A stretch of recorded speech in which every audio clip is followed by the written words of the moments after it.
Companies across the financial services sector are facing increased risks and challenges as a result of the constantly evolving complexities presented by the financial accounting reporting and regulatory requirement.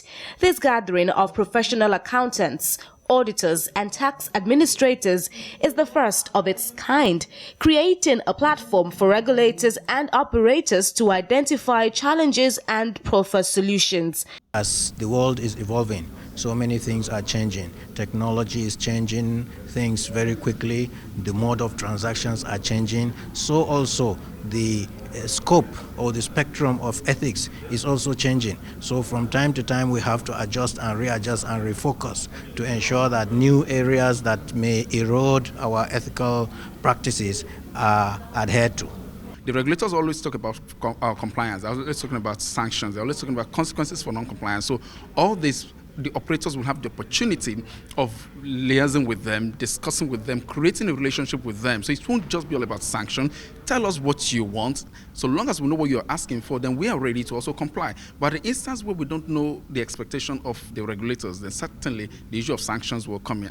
The chairman of the National Tax Policy Document Review, Professor Abiola Sani, explains the role his committee is playing in improving and sustaining tax culture, as well as diversifying the national revenue portrait. It is pretty clear now that we are not an oil-rich nation, and we are at the bottom in terms of financials. So we are in need of new cash. And the most sustainable way to generate revenue for public finance is through taxation.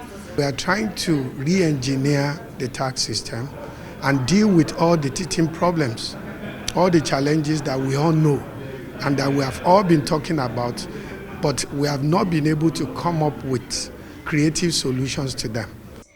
The take-home here is that maintaining regulatory compliance is clearly a top and ongoing concern for all financial organizations.